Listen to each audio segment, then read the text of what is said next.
The last thing Mrs. Gable said to me after 11 years was "that's everything."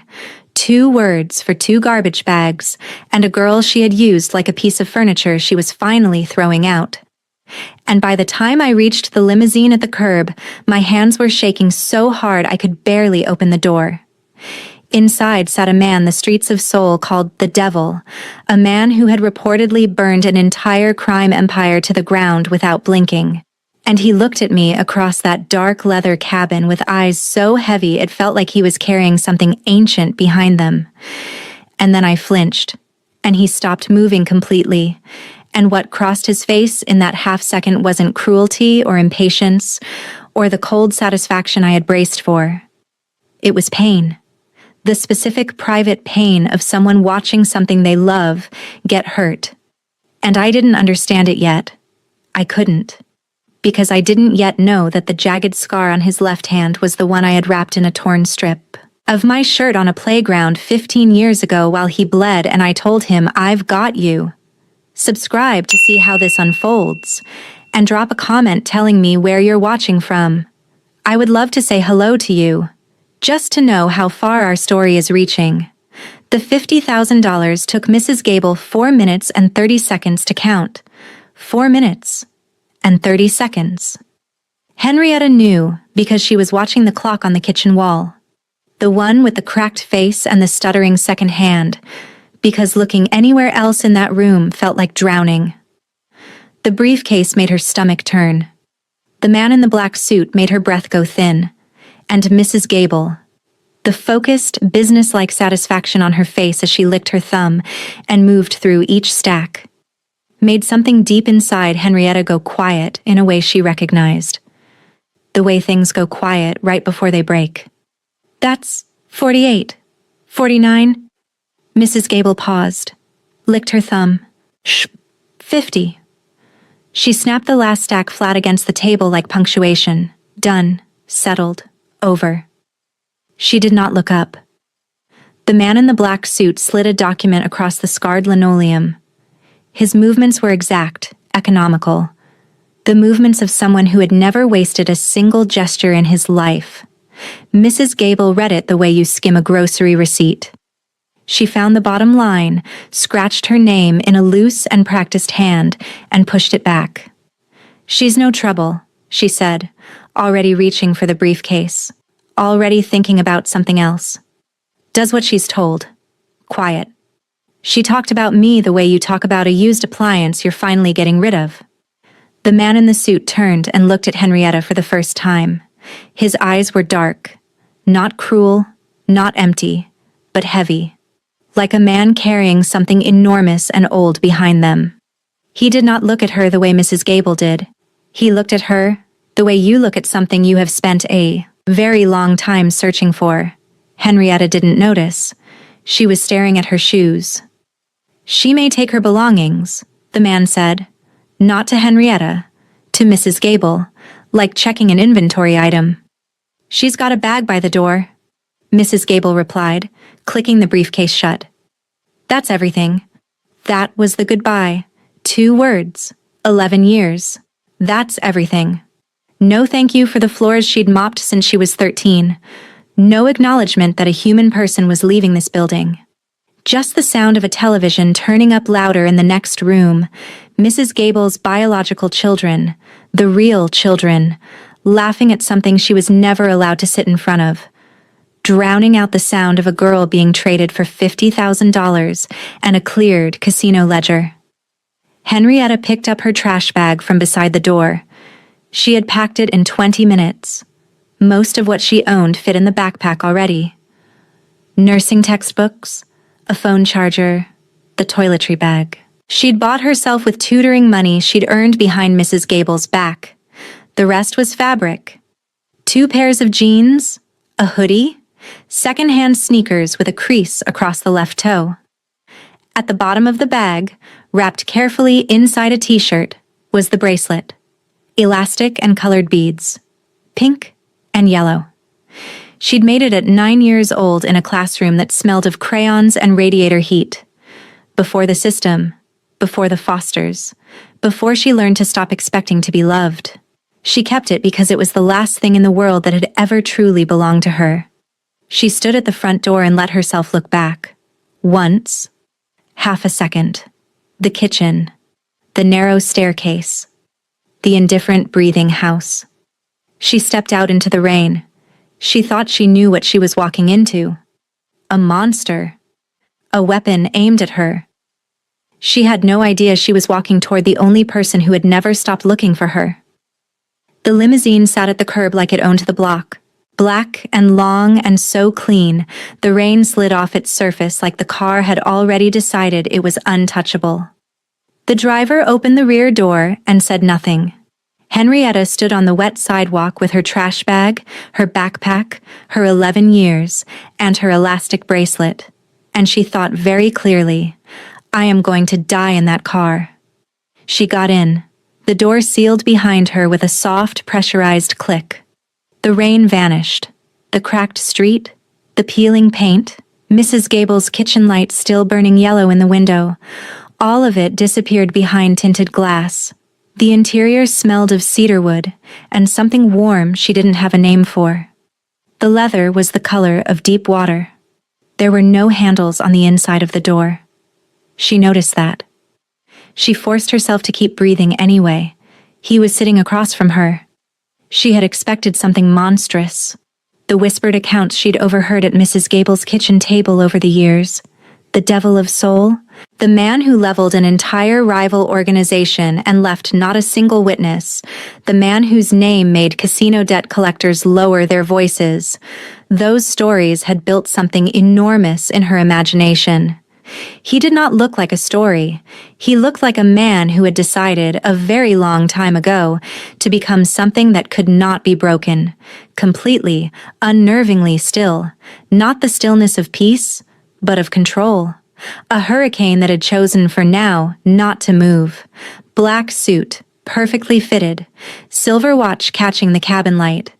On his right hand, a single obsidian ring. His hair swept back, precise. His face sharp-featured and severe, built for function, not warmth. And there, cutting diagonally through his left eyebrow, a scar. Pale. Old. Jagged in the way scars are when the wound happened fast, in chaos, with no care for neatness. His eyes found hers the moment she sat down, and they did not let go. She looked away immediately. Her hands were shaking badly, enough that she could feel the tremor in her teeth. Don't meet eyes. Don't take up space. Don't give anyone a reason. She heard him shift, the quiet sound of fabric, movement. She flinched. Shoulders up, head down, whole body bracing the way it had braced 1,000 times in that house when someone moved too fast in her direction. The movement stopped. She waited. Nothing came. Carefully, she looked up. His expression had changed. Something had moved across his face, deep, private, gone almost before she could catch it, and left behind something that looked almost unbearably like grief. He reached into his breast pocket, slowly, deliberately, as if he understood that she needed him to move that way. He held out a white silk handkerchief, not a threat, not a command, just a handkerchief. "You're cold," he said. His voice was low and quiet, the kind that didn't need volume to fill a room. She stared at the handkerchief, then at him. "Why are you being kind to me?" she whispered. His jaw tightened. A muscle moved at his temple. "Because someone should have been," he said. "A long time ago." She didn't understand what he meant yet. She would. The limousine moved. Henrietta held the handkerchief between both palms and focused on the warmth still lingering in the silk from his pocket, and tried very hard not to fall apart. 3 days ago, she was crouching on a kitchen floor at midnight, exhausted, invisible. Now she was standing in a building that had more security than some governments. Nothing about this made sense. But then again, neither did he. The estate rose behind iron gates that parted without a sound. At the end of a private drive stood a building that looked less like a home and more like something that had decided to become permanent. Glass and dark stone. Floor-to-ceiling windows lit from within. Guards posted at intervals so still they looked architectural. She was led inside by a woman named Ji Yan who moved through the corridors with the efficiency of someone whose job was to make transitions seamless.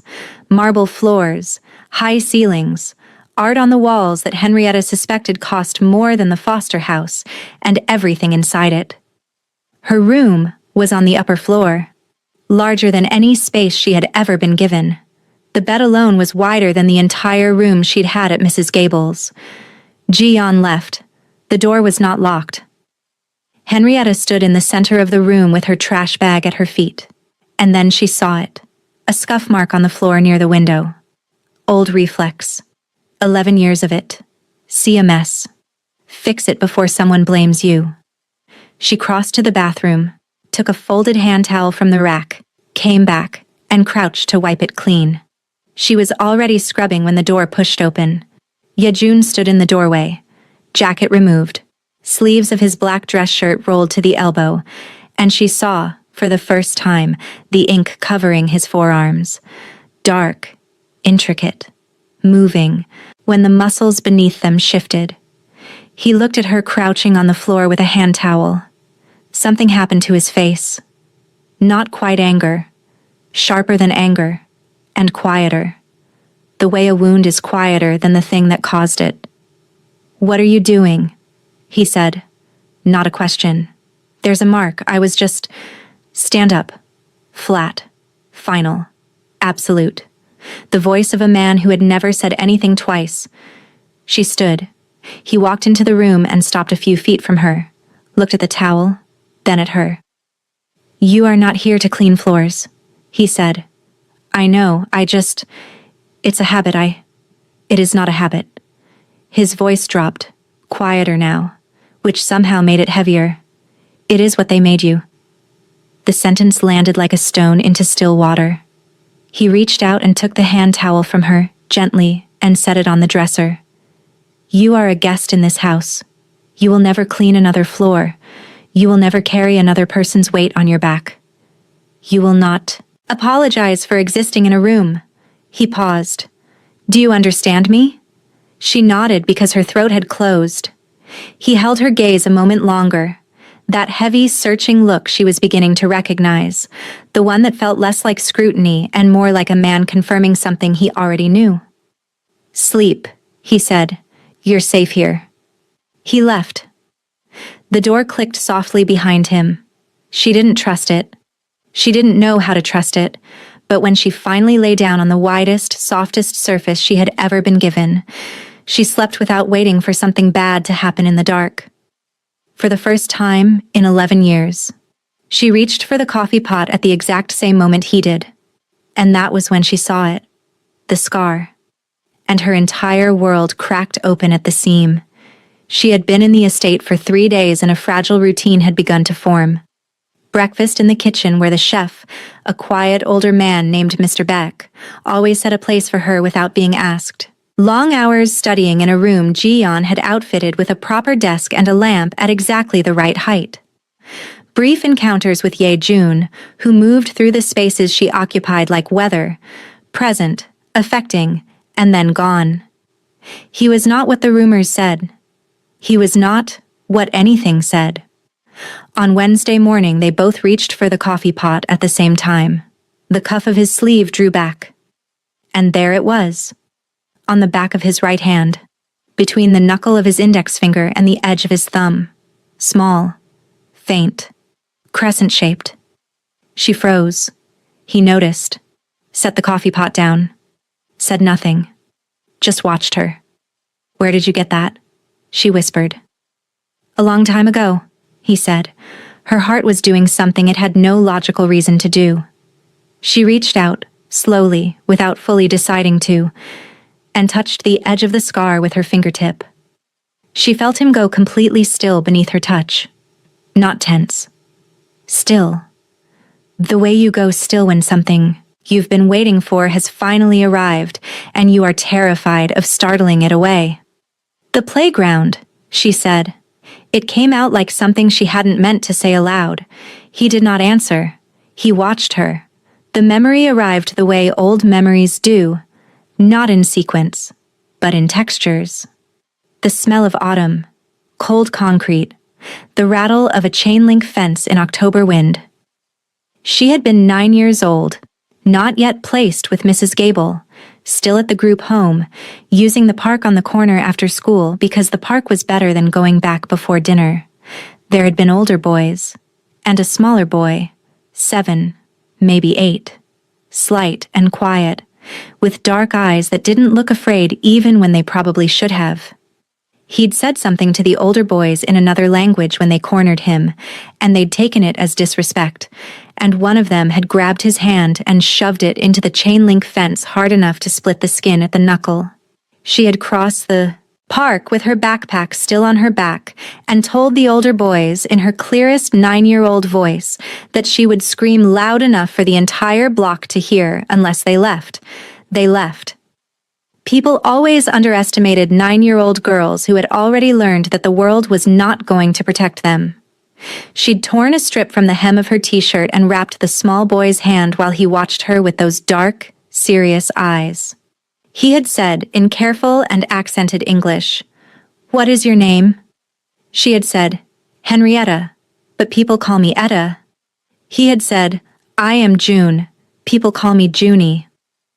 She had patted the top of his bandaged hand once, twice, the way her mother had done when she was very small, and it was still possible to imagine things would be fine. 2 weeks later, she'd gone back to the park. He was gone. The family he was visiting had returned to Korea.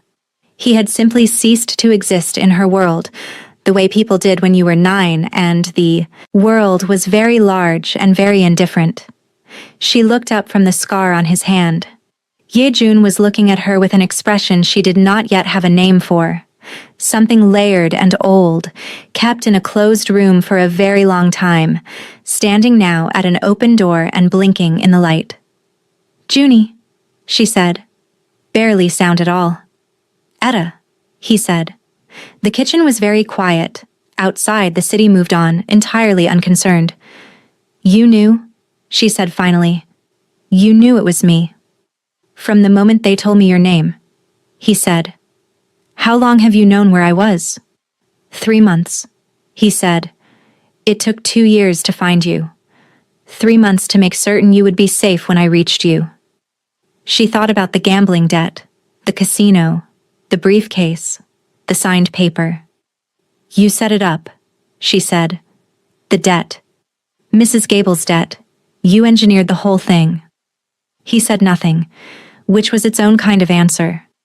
Here's what Mrs. Gable never understood about men like Kwan Ye-jun. He didn't chase people. He built the circumstances that brought them to him. He had let her run up that debt across 8 months at his casino, table by table, night by night, not because he needed the money, because he needed the leverage that money creates. He needed the law on his side, because the alternative, taking Henrietta by force, was something he had refused to do, even though he could have done it at any moment. He was the most powerful man in the Seoul underworld, and he had chosen to wait and plan and be legal about it because she deserved to be freed, not seized. The tears came without warning. She was not a crier. She had trained it out of herself thoroughly and early. But these were the kind that don't ask permission. He didn't speak.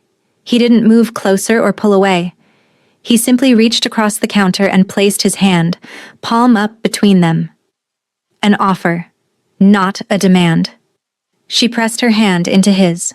His fingers closed gently around hers.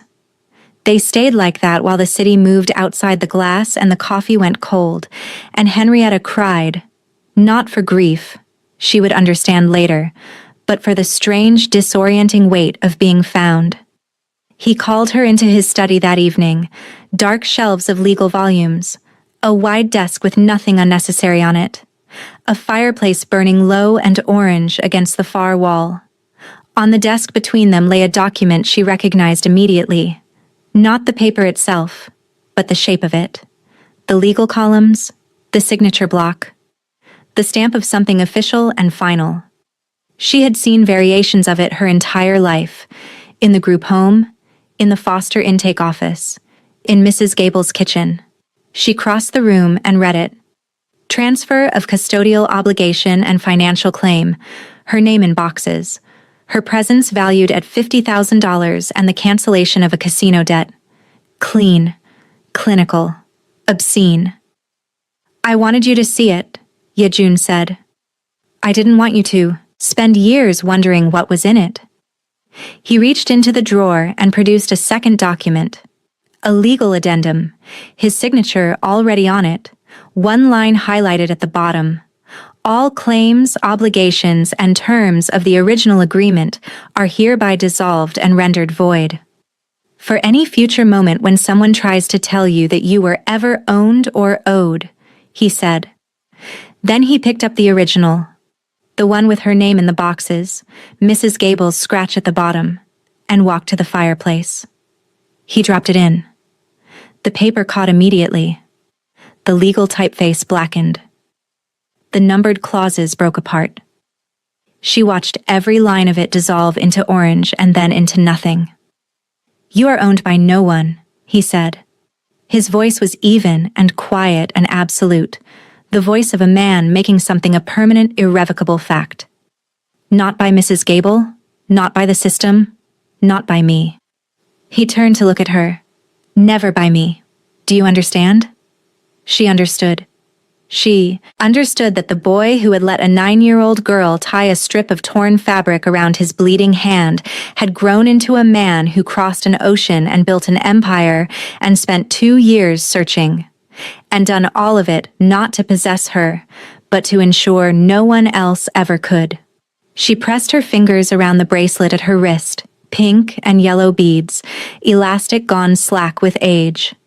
And for the first time in longer than she could remember, she did not feel like she was disappearing. The fire burned low, the ash settled. And somewhere in the city below, Mrs. Gable was counting $50,000 and believing the transaction was complete. She had no idea that all she had done was light the match. Everyone assumed he bought her to cage her. Nobody considered that a man who spent 2 years finding someone might have also spent 2 years preparing for what she needed when he did. She found him in the study after dinner, reading something on his laptop with a focused stillness she had come to recognize as his resting state. I need to go back, she said from the doorway. To school. I have clinicals and a practical exam next week, and I've already missed. You haven't missed anything, he said. He finished the line he was reading, then closed the laptop. Your professors have been notified of a personal emergency. Your absences are excused. Your exam has been rescheduled. She stared at him. I also pay the remaining balance on your tuition, he said. The full amount, including the outstanding fee from last spring that financial aid was holding against your registration. Yejun. And the hospital wing? He said. She stopped. Grayson Memorial, he continued, his voice as even as if he were discussing the weather. The East Wing was weeks from closing due to a funding crisis. That is the floor where your cohort trains. I purchased the naming rights and funded the renovation. It will reopen as the Kwan East Wing. He paused. Your cohort will have access to it for the remainder of the program, and every cohort after that. The silence in the study was very full. You bought a hospital wing, she said. A partial wing. Because my clinical placement was at risk. Because it was a problem I could solve, he said simply. So I solved it. She stood in the doorway holding this information the way you hold something unexpectedly heavy, not sure whether to set it down or keep carrying it. She had spent 11 years in a house where her problems were either ignored or weaponized. She had learned to shrink every need down to nothing, to never ask, to treat every small want like a liability she couldn't afford. She didn't know what to do with a man who looked at her problems and reached for his phone. I was going to pay you back, the tuition. You were going to become a nurse, he said. That's all I want from the tuition. He opened his laptop again, a quiet signal that the matter was closed. Your driver will take you to class on Monday. Jian has your schedule. She went back to her room and sat on the edge of the bed and held the elastic bracelet between her fingers, and she thought about the girl who had been 11 years old the first time she was told she was lucky anyone had taken her in at all. She was beginning to understand, slowly and with great difficulty, that she had been lied to. She thought the worst was behind her. She thought she was finally safe. She was winning this new life, until she realized Mrs. Gable had been playing a different game the entire time and had just made her move. They were in the kitchen. June reviewing a contract at the counter, Henrietta making notes in the margin of her pharmacology textbook, when his phone buzzed against the marble. He glanced at the screen. Something shifted in his expression, brief and controlled. He answered, listened, then held the phone out to her without a word. She took it. Hello? Well? Mrs. Gable's voice was warm in the way cold things pretend to be warm when they want something. Don't you sound comfortable? Henrietta's hand tightened on the phone. I've been watching the news, Mrs. Gable continued. Funny thing, seeing your face on television. All dressed up outside some charity event? Standing next to him? A loaded pause. I have to say, Henrietta, I didn't think you had it in you. What do you want, Mrs. Gable? The warmth dropped entirely. $5 million, wired to my account by Friday. Because what I have is a very interesting story about a man who paid cash for a girl and drove her away in a car with no witnesses. I have lawyers who use words like trafficking and coercion and criminal enterprise. Another pause. I imagine a man like Kwon Ye-jun would prefer I didn't share that story with anyone. The kitchen went very quiet. I took care of you for 11 years, Mrs. Gable added. Consider it. Back pay.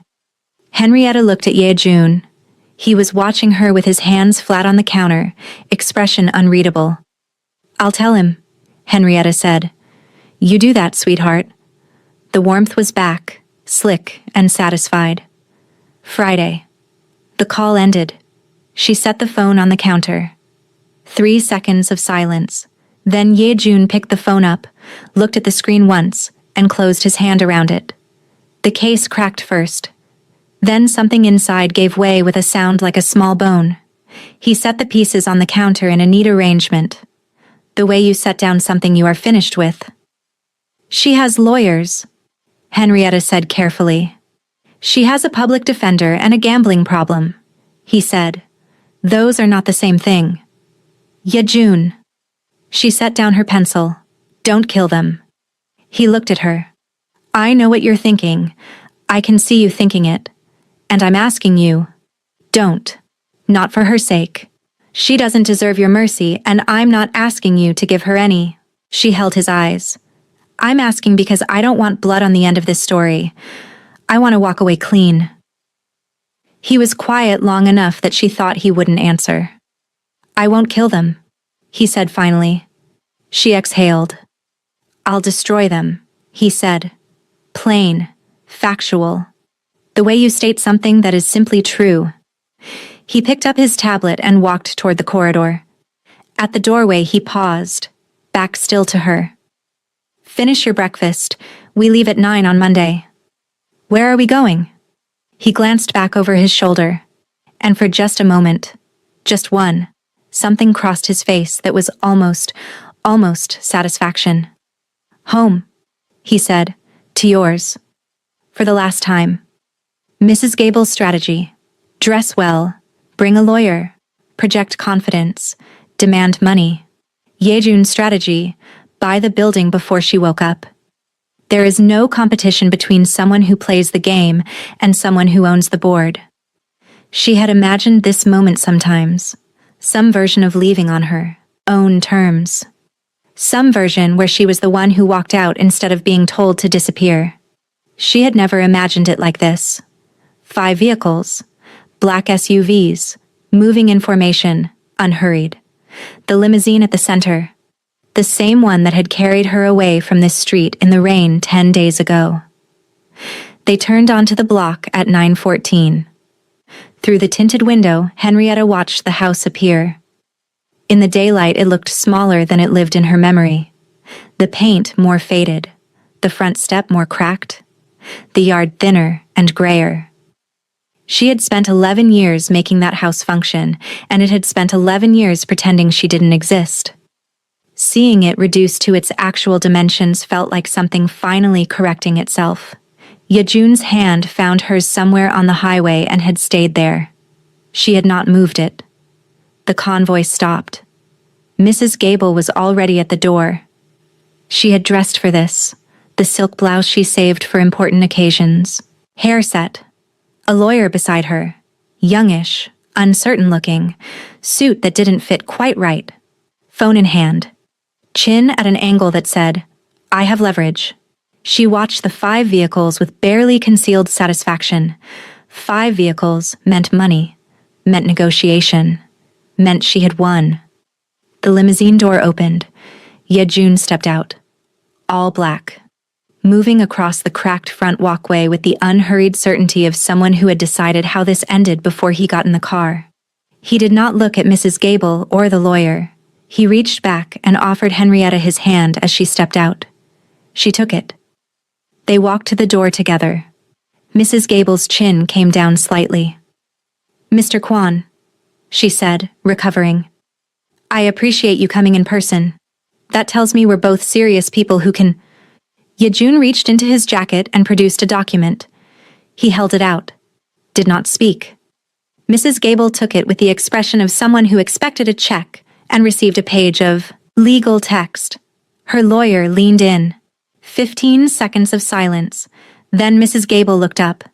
The silk blouse composure had gone somewhere else entirely. "This is a property deed," she said. "Yes," said Yejun. "This is a deed to my house."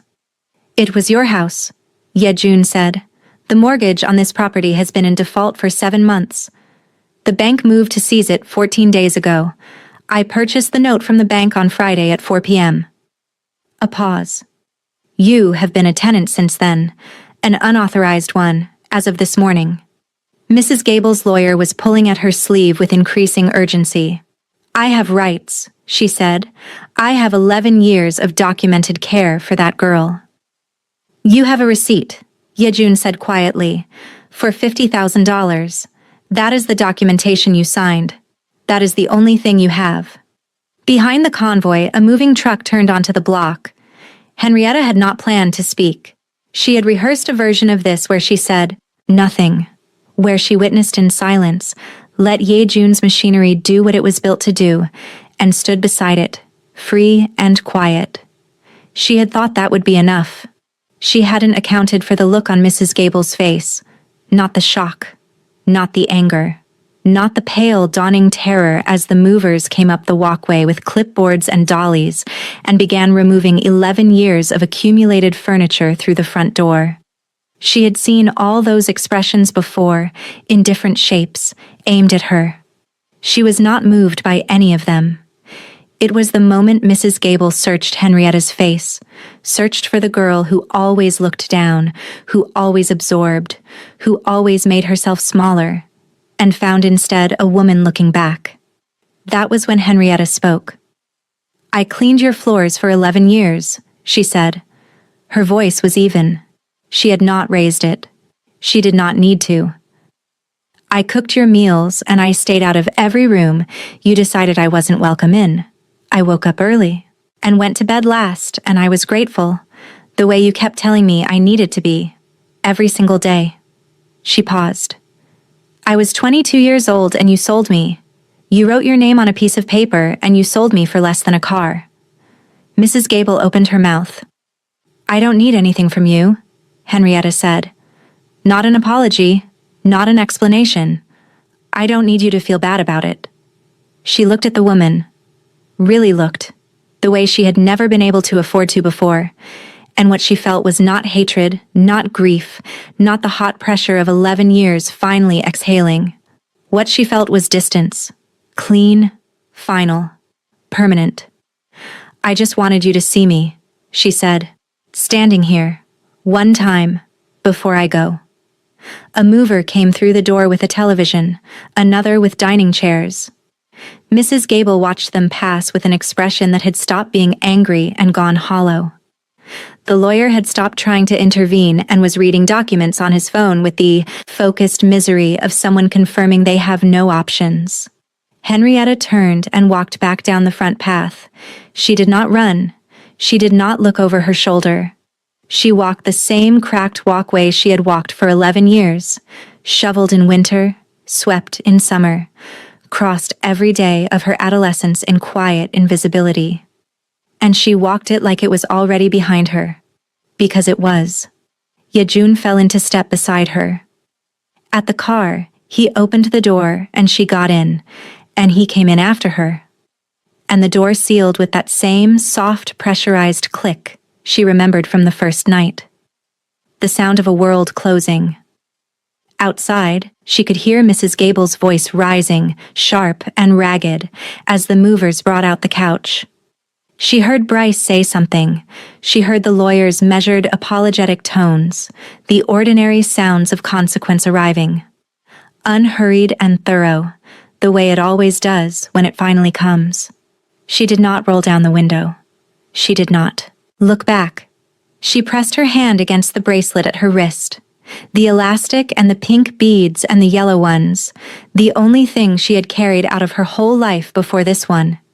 And she breathed in the cedar and winter spice scent of the limousine, and she looked straight ahead at the road going somewhere else. Yejun's hand found hers on the seat between them. "Okay," he said quietly. She thought about the nursing exam on Wednesday, about Mr. Beck setting her place at the counter without being asked, about a boy with serious dark eyes on a cold playground who had said her name carefully, like he was learning something worth keeping. She thought about the woman she was walking toward, who did not clean other people's floors, who did not apologize for existing in a room, who already knew, without being told, that she deserved to be protected. "Yes," she said. The convoy moved. The foster house.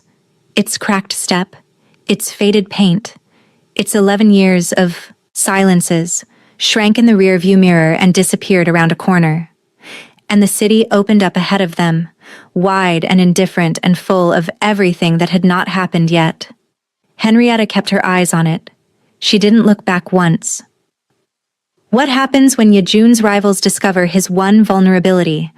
And what does a woman raised to believe she was worth nothing do when the entire underworld decides she's a target? Henrietta thinks the danger is over because she left Mrs. Gable behind. She doesn't know that by stepping into Yejun's car, she just put a target on her back for every rival crime family in Seoul. The Golden Dragon Syndicate has been looking for Yejun's weakness for 5 years, and they just found her. Subscribe and turn on notifications, because in part 2, the real war begins, and Yejun will have to burn down half the city to keep her safe.